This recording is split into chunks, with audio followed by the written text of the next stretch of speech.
Hey guys, it's Jazz broadcasting live from the Starfish Mission in downtown San Francisco.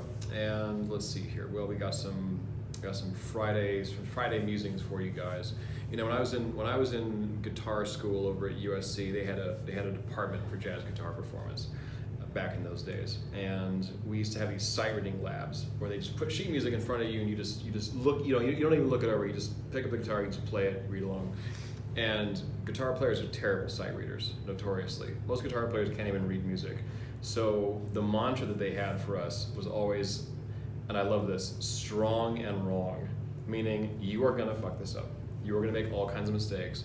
You're gonna be bad at this, but you have to be confident. You have to be confidently wrong every step of the way, because if you start getting in your head about how bad you're doing, your performance is just going to go from terrible to, I don't know what's worse than terrible, just worse than that. It's only gonna get worse.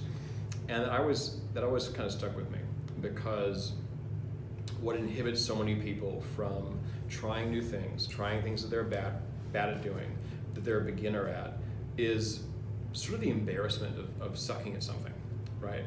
And I think that's perfectly understandable. I think we all have that. And on some level, there's a biological basis for that. In society, we are, I would say, biologically incentivized to keep up with the herd, to keep up with the tribe.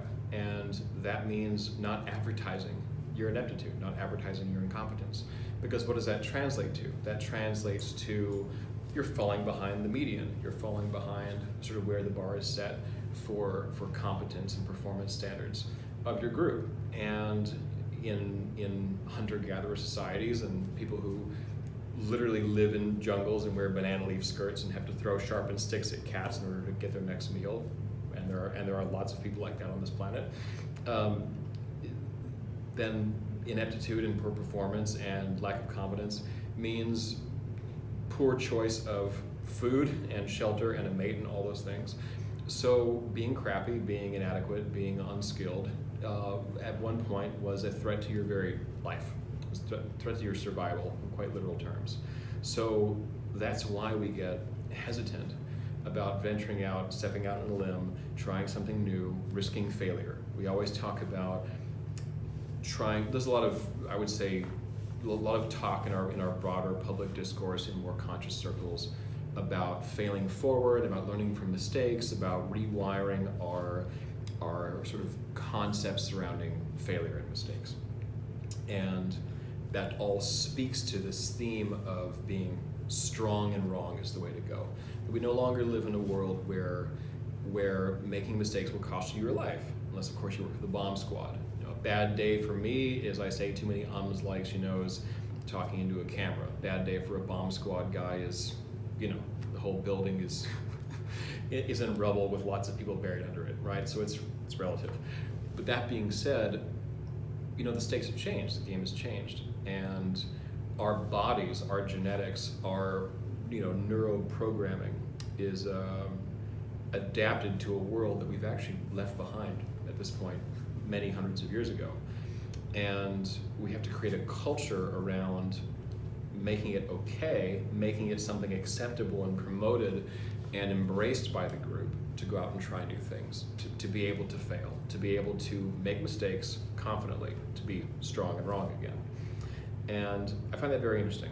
I find that very interesting because here we are using our higher faculties to actually overcome these layovers from our reptile brain, our lower faculties, our lower selves, if you will. So everyone who's succeeded at something important, everyone has become a household name for the rest of us, whether it's Richard Branson or Bill Gates or Steve Jobs or Michael Jordan or you name it, anybody, right? They got to the point where they were at the limit of their competencies, and they did the opposite of what most of us do. Most of us retreat back to our comfort zone because that's not just where we're comfortable in a sort of superficial sense. It's biologically where we know that we are performing at a level where we're acceptable to the group, right? It's not just peer pressure, it's a survival instinct. It runs much deeper than our concept of peer pressure.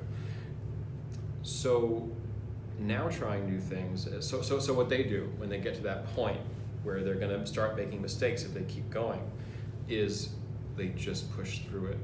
And the way they do that is by reverting to the mentality of an infant. So I think that demands some explanation.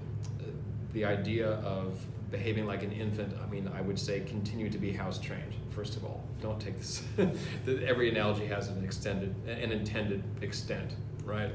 So what does a baby do? A baby can't learn from instruction. A baby can only learn from making mistakes. A baby can only learn from, let's say, a baby or a toddler looks at itself and realizes, well, I have 2 legs. How come I can't walk around like these bigger people, these bigger versions of myself? So you realize your limitations. You realize there are places where people are performing at a higher level than you are, and yet you appear to have all the same faculties they do, but you can't utilize them to the same level of finesse or cultivation or whatever it might be. And an infant and these successful people are the same in the sense that they just push and push and push at the limits of their competencies until, by process of elimination, all the behaviors that are not conducive to success or high performance or whatever it is are eliminated, right? And what's left are these couple of little things that are done differently to allow people to operate effectively. And again, innovators, high performers, high achieving people, all that stuff, right? They just revert back to that uninhibited sort of insistence that absolutely characterizes and typifies babies, right? So to be strong and wrong isn't just a flippant platitude, right?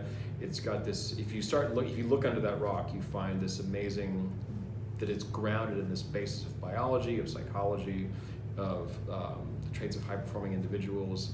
So that's what I like to do a lot of the time. I like to take these things that we've become parent deaf to from repetition, and you realize that there's actually a lot there. So something for you guys to chew on. My name is Jasvinder, and we'll be back soon.